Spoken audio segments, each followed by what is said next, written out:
नमस्कार दोस्तों, क्या आपको पता है कि कैसे हमारे रामदेव बाबा ने बनाई इंडिया की सबसे बड़ी एफएमसीजी कंपनी? जी हाँ, जहां पर दूसरी कंपनीज को उस टारगेट तक पहुंचने के लिए सालों लग गए, वहां रामदेव बाबा की कौन सी ऐसी स्ट्रेटजी थी जिनकी वजह से वो एफएमसीजी मार्केट में छा गए और पतंजलि एक हाउस होल्ड नेम बन गया।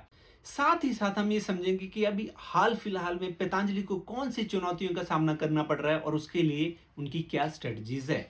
इस वीडियो में हम पतंजलि में आई ग्रोथ और उसमें डी ग्रोथ यानी कि सेल्स में कमी का कारण समझेंगे। साथ ही साथ समझेंगे कि बहुत सारे जो आरोप बाबा रामदेव पर लगे हैं उनका भी हम विश्लेषण करेंगे। ये वक्त था साल 1990 का, जब रामदेव बाबा एक आश्रम में जाते हैं जो कि हरिद्वार में है और वहां पर योग शिक्षा देना शुरू करते हैं और वो कहते हैं कि वो जिंदगी भर लोगों की फ्री में सेवा करेंगे।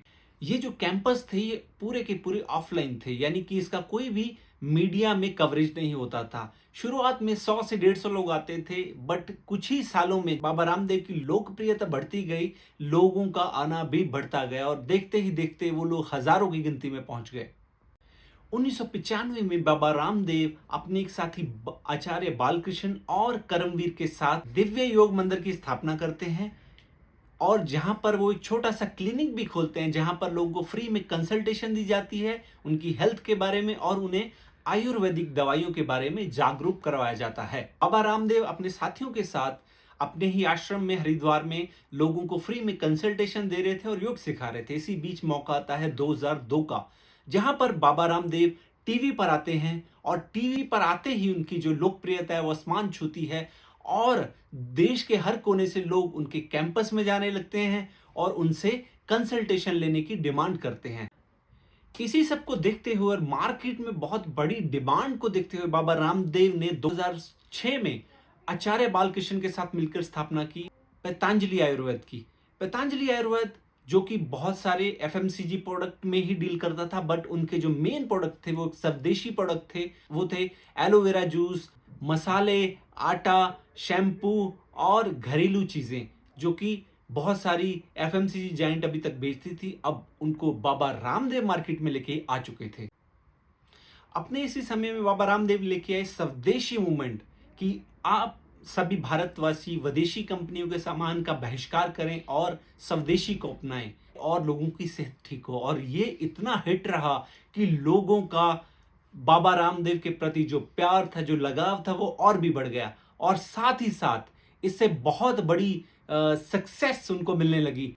अपने इसी समय में बाबा रामदेव लेके आए स्वदेशी मूवमेंट कि आप सभी भारतवासी विदेशी कंपनियों के सामान का बहिष्कार करें और स्वदेशी को अपनाएं, जिससे कि हमारे लोगों को रोजगार मिले और लोगों की सेहत ठीक हो। और ये इतना हिट रहा कि लोगों का बाबा रामदेव के प्रति जो प्यार था, जो लगाव था, वो और भी बढ़ गया और साथ ही साथ इससे बहुत बड़ी सक्सेस उनको मिलने लगी। 2007 आते आते बाबा रामदेव के आयुर्वेदिक प्रोडक्ट्स की डिमांड इतनी ज्यादा बढ़ने लगी कि उनको डिस्ट्रीब्यूशन करना लगभग असंभव हो रहा था। उसको पतंजलि ने बहुत ही अच्छे ढंग से करा, जिसमें उन्होंने मेनली 3 मॉडल अपनाए। पहला मॉडल था डायरेक्ट डिस्ट्रीब्यूशन का, जहां पर बड़े डिस्ट्रीब्यूटर पतंजलि से अपना माल खरीद के लोगों तक पहुंचाते थे।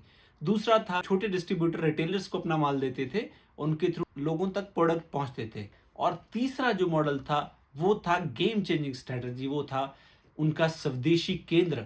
जी हाँ, बाबा रामदेव ने अभी तक देश में 5000 से भी अधिक स्वदेशी केंद्र खोल दिए हैं। उन स्वदेशी केंद्रों में जांच की जाती थी और लोगों को मेडिसिन सजेस्ट करा जाता था जो कि बिल्कुल ही आयुर्वेदिक था। और ये फॉर्मूला भी बहुत हिट रहा। इसी की वजह से बाबा रामदेव की जो सेल है वो आसमान छूने लगी। साल 2017 में जो पहला विवाद आता है बाबा रामदेव का, वो है एलोवेरा जूस का। एलोवेरा जूस जो कि सीएसडी कैंटीन, जो कि हम सब जानते हैं कि आर्मी कैंटीन होता है, वहां पर सप्लाई होता था, उसकी कुछ गुणवत्ता की शिकायत कंज्यूमर द्वारा करी गई और जैसे ही उस जूस को लैब में टेस्ट करवाएगा तो उसमें फेल हो गया, जिसकी वजह से पूरे सीएसडी कैंटीन में से एलोवेरा जूस को हटा दिया गया। 2020 में बारी आती है शहद की। Centre of science and environment द्वारा लगाया गया कि पतंजलि सहित बहुत सारी ब्रांड अपने शहद में चीनी का इस्तेमाल करते हैं। पतंजलि ने इस आरोप का खंडन करा, बट इसकी वजह से ब्रांड की विश्वसनीयता पर काफी चोट पहुंची और इसकी सेल काफी ड्रॉप हो गई। और रामदेव के साथ सबसे बड़ा विवाद जुड़ता है 2020 में, जब वो दावा करते हैं कि उनकी बनाई गई कोरोनिल कोविड का इलाज करती है। और इसी के साथ ही मामला इतना बढ़ जाता है कि स्वास्थ्य मंत्री से लेके देश के प्रधानमंत्री को आके अपनी सफाई देनी पड़ती है। और इसके साथ ही साथ बाबा रामदेव को भी ये बोला जाता है कि आप नेशन से माफी मांगिए, क्योंकि ये एक बहुत ही गलत दावा है। ये सब का सब मेडिकल काउंसिल के द्वारा किया जाता है कि ऐसे कोई भी भ्रमित विज्ञापन आप नहीं दे सकते और कोई भी ऐसा झूठा दावा आप नहीं कर सकते विदाउट किसी क्लिनिकल ट्रायल के बिना। 2021 में बाबा रामदेव पर आरोप लगता है टैक्स चोरी का। थर्ड पार्टी ऑडिट्स के द्वारा बहुत सारी कमियां पाई गई, जिनको बाद में ठीक करा गया और इनके ऊपर बाबा रामदेव और उनकी टीम की सफाई भी आई।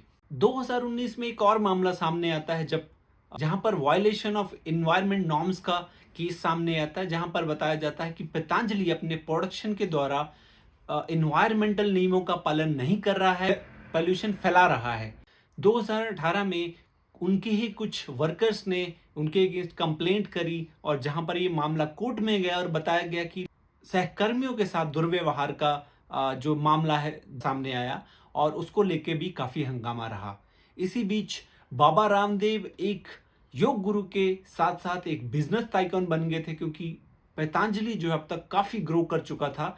और अब बात भी आती है उसकी स्टैग्नेशन की। वो ऐसा क्या था कि पतंजलि का जो बिजनेस है ग्रो होते होते एक बार स्टैग्नेशन पे आ गया। धीरे धीरे पतंजलि का जो बिजनेस है, जो ग्रोथ है, वो 150% से डिक्लाइन आते आते 2% हो गई है एज ऑन ईयर 2022-23 में। तो ऐसा कैसे हुआ ये कि पतंजलि ने अपने प्रोडक्ट्स में बहुत सारे एसकेयूज लाइन ऐड कर दी, जिसमें करीब करीब वो हर एफएमसीजी प्रोडक्ट बनाने लगे, जहां पर उनका ध्यान जो है क्वालिटी से कहीं ना कहीं हट गया और वो ही एक रीजन बना डिक्लाइन का। जैसे ही खराब क्वालिटी मार्केट में बातें आने लगी तो लोगों का विश्वास जो है पतंजलि प्रोडक्ट से खत्म हो गया और लोग दूसरे ब्रांड पे शिफ्ट हो गए।